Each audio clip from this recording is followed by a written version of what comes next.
आपने सुना नहीं, जैसा खाओ अन्न वैसा होगा तन। हमारी बॉडी वैसी ही बनती है जो हम खाते हैं। अगर हम कोई भी ऐसी चीजें खाएंगे तो हमारी बॉडी के हार्मोन्स भी बिगड़ जाएंगे।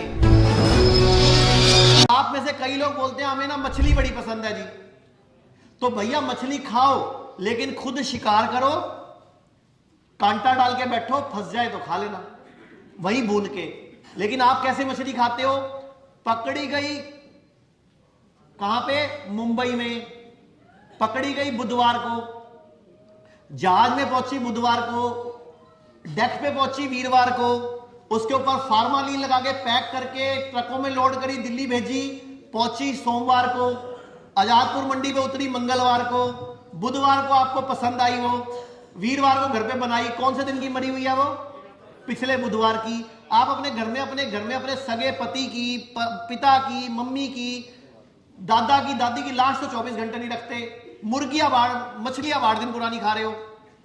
How it's healthy? हेल्दी होगी क्या वो? उसमें कई तरह के बैक्टीरिया नहीं पैदा हो चुके होंगे, कई तरह का केमिकल नहीं आ चुका होगा, बताओ। और आप सोचते हो हमें उससे हेल्थ मिलेगी। अगर आपको मछली खानी है तो अपना तालाब बनाओ, खुद की पालो, कांटा डालो, रोज पकड़ो, फंसाओ और उसको भूनो और खा जाओ। अब लोग बोलते हैं मुर्गा, लोग पहले मुर्गा खाते थे, बकरा खाते थे, तो शिकार करके खाते थे भाई। वो पीछे भागते थे, वो भी भागता था, फिर उसको पकड़ते थे और वहीं जंगल में ही भून मान के खा लेते थे। तुम्हारी तरह थोड़ी कब मरा, कब पकाया, कब लेके आए, कब घर में बनाया, फिर अगले दिन खाया। कैसे हेल्दी हो गया वो? तो ये नॉनवेज है, चाहे वो मुर्गा, चाहे वो मुर्गी, कुछ भी, अंडा, ये बिल्कुल भी। लेकिन आप में से कईयों के सेंटीमेंट जुड़े हुए हैं, तो 2-3 पीढ़ी बाद जब हिलते डुलते बच्चे पैदा होंगे तो मेरी बातें याद आएंगी आपको, क्योंकि हार्मोन बिगड़ते बिगड़ते क्या होगा, वो एलजीबीटी समुदाय बढ़ जाएगा। और आप लोगों को तब याद आएगी कि ये सही बोल रहे थे, क्योंकि हार्मोन बिगड़ेंगे उससे। क्योंकि आप क्या खा रहे हो? डिस्टर्ब हार्मोन खा रहे हो। और डिस्टर्ब हार्मोन से क्या होगा? आगे वाली जो पीढ़ी आएगी वो भी।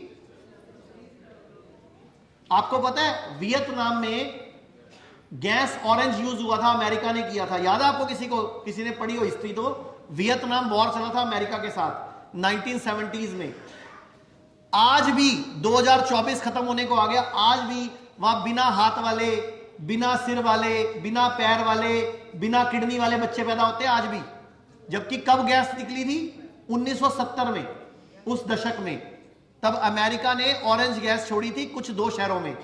आपको याद है जापान में हिरोशिमा और नागासाकी में परमाणु बम के धमाके हुए थे? याद है? आज भी जापान में होने वाले 1.5% बच्चे उस इलाके के, जिनकी पीढ़ी भी 7वीं चल रही है, 6ठी चल रही है या 5वीं चल रही है, उनके बच्चे आज भी, किसी की आंख इतनी होती है, किसी की छोटी होती है, किसी की होती नहीं, किसी के कान नहीं होते, किसी के लिंग नहीं होता, किसी के लैट्रिन वाली जगह नहीं होती, किसी के आंतें नहीं होती। क्यों? क्योंकि वो केमिकल का असर आज भी कौन सी पीढ़ी तक? 5वीं 6ठी पीढ़ी तक भी चल रहा है। तो ये हाल है। तो आप सोचो कि ये हार्मोन डिस्टर्ब हो जाते हैं और अगला असर उसका बाद में आता रहता है। तो अभी भी वक्त है, सुधर जाओ। जो हमारे लिए बना है, आप एक रूल बना लो, जिसको देखने से, जिस खाने को पकड़ने से मेरी सेंसेस तृप्त होती हो, वो खाना खाओ। जैसे आप हाथ में एक सेब पकड़ो, तो सेब पकड़ोगे, खुशबू आएगी। खुशबू आएगी तो कौन सा तत्व आपका, कौन सी सेंस काम हुई? आपकी घ्राण शक्ति, सूंघने की शक्ति। टेस्ट करोगे, उसका टेस्ट आएगा। अच्छा, सेब को कुछ मत करो, ना भूनो, ना पकाओ, कुछ मत करो, ना नमक लगाओ, उसको सिंपल खाओ। आंखों को देख के अच्छा लगता है, खाने में अच्छा लगता है, सूंघने में अच्छा लगता है, स्पर्श करते हैं फीलिंग आती है। अब आप अपने हाथ में कच्चा मांस पकड़ लो, कोई फीलिंग आती है? कोई खुशबू बढ़िया सी आती है? कोई टेस्ट बढ़िया? कच्चा खाओ ना, सेब कच्चा खा सकते हो। केले को क्या करना है? छिलका उतारना है, खा लो। संतरा पकड़ो, उसका टेस्ट करो, स्वाद आता है। तो मेरे जिसमें सेंसेस पूरे बॉडी के, हमारे कितने सेंसेस हैं?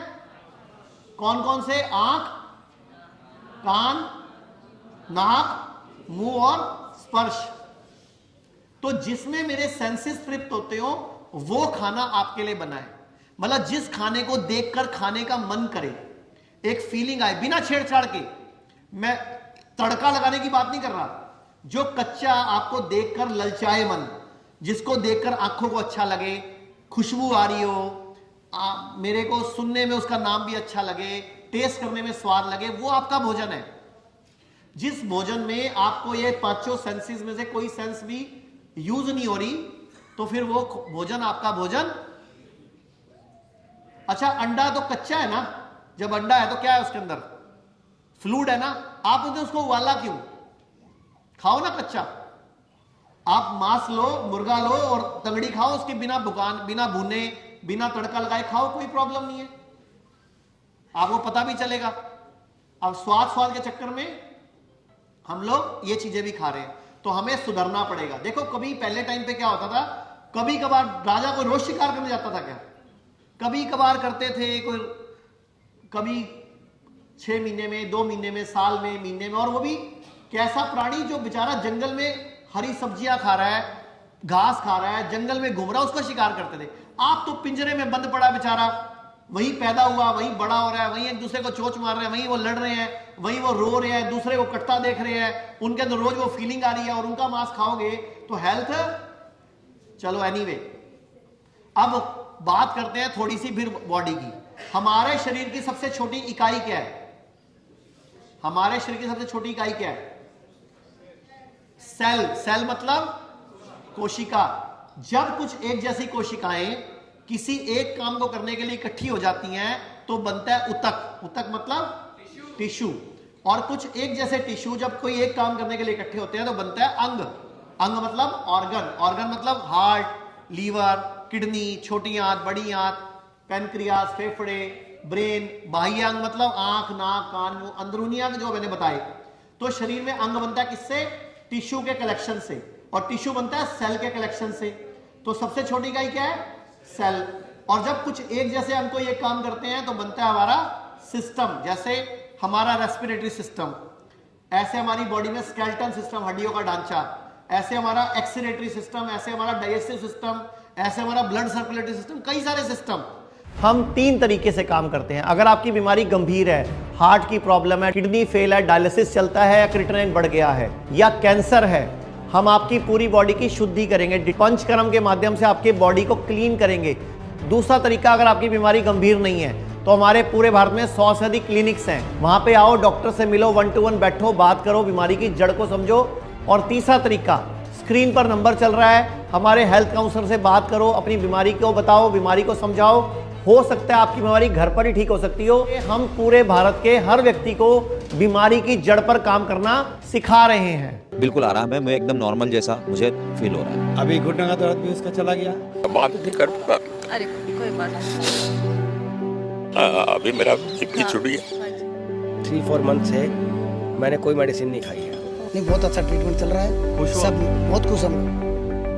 मेरे को हार्ट में स्टंट था, डायबिटीज़ थी, इस वजह से मैं यहाँ आया था।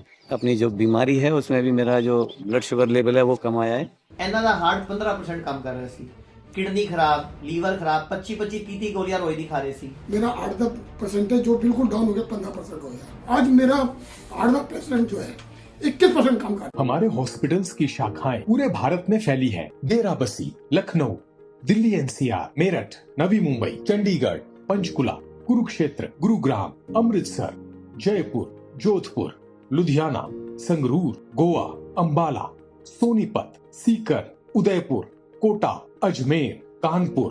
दिल्ली में हमारे 13 से भी अधिक डे केयर क्लिनिक और हॉस्पिटल्स हैं। हमारे यहाँ पर सभी प्रकार के हेल्थ इंश्योरेंस स्वीकार किए जाते हैं। पूरे भारत में 40 से अधिक अस्पताल और 100 से अधिक क्लिनिक हैं। अधिक जानकारी के लिए इस नंबर पर संपर्क करें।